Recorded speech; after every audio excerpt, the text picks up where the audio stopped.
नाचो सब झन रे हंसी डीजे में नाचो सब झन। मन हो के मगन मोरे गाँव लावन बन रे हंसी डीजे में नाचो सब झन रे हंसी डीजे में नाचो सब झन रे हंसी डीजे में नाचो सब झन रे हंसी डीजे में नाचो सब झन रे हंसी डीजे में नाचो सब झन रे हंसी डीजे में नाचो सब झन। मन हो के मगन मोरे गाँव लावन बन रे हंसी डीजे में नाचो सब झन रे हंसी डीजे में नाचो सब झन।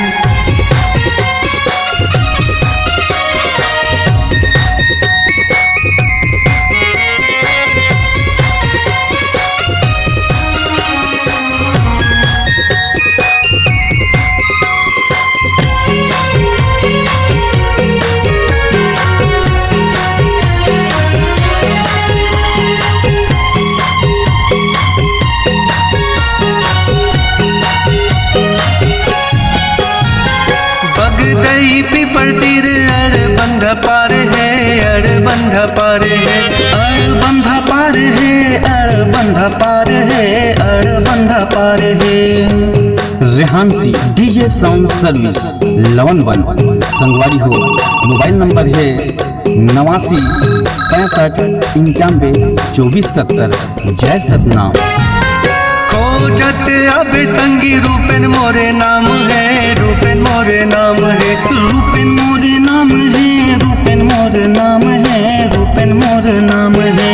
जन भोला बे मोरे मोबाइल नंबर जन भोला बे मोरे मोबाइल नंबर जन भोला बे मोरे मोबाइल नंबर जन भोला बे मोरे मोबाइल नंबर। मन हो के मगन मोरे गाँव लावन बन रे हंसी डीजे में नाचो सब झन रे हंसी डीजे में नाचो सब झन।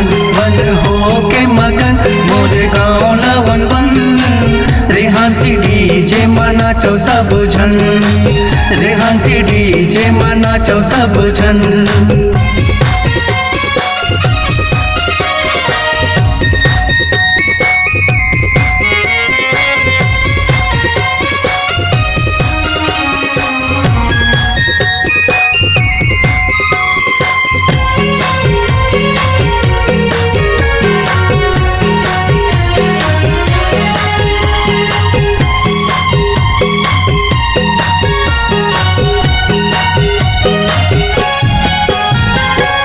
छठी जन्मदिन खुशियाँ मनाहिता खुशियाँ मनाहिता खुशियाँ मनाहिता खुशियाँ मनाहिता खुशियाँ मनाहिता।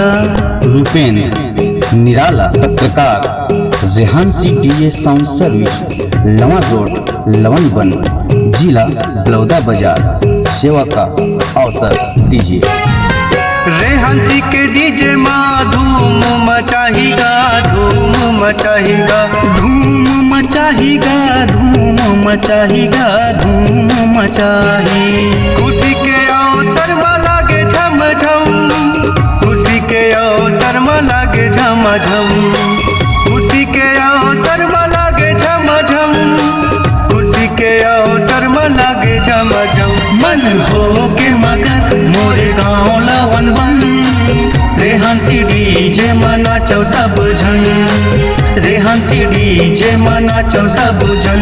मन हो के मगन मोरे गाँव लावन बन रे हंसी डीजे में नाचो सब झन रे हंसी डीजे में नाचो सब झन रे हंसी डीजे में नाचो सब झन रे हंसी डीजे में नाचो सब झन रे हंसी डीजे में नाचो सब झन रे हंसी डीजे में नाचो सब झन। मन हो के मगन मोरे गाँव लावन बन रे हंसी डीजे में नाचो सब झन रे हंसी डीजे में नाचो सब झन रे हंसी डीजे में नाचो सब झन रे हंसी डीजे में नाचो सब झन रे हंसी डीजे में नाचो सब झन रे हंसी डीजे में नाचो सब झन। रिकॉर्डिंग स्टूडियो शेरकापुर बलौदा बाजार। ऑडियो वीडियो व प्रचार प्रसार रिकॉर्डिंग हेतु संपर्क करें। मोबाइल नंबर 8435820150 यानी 8435820150। छत्तीसगढ़ी वीडियो देखने के लिए हमारे चैनल को लाइक व सब्सक्राइब करें ताकि हमारे वीडियो पहुंचे आपके पास सबसे पहले। बेल आइकन को क्लिक करना ना भूलें।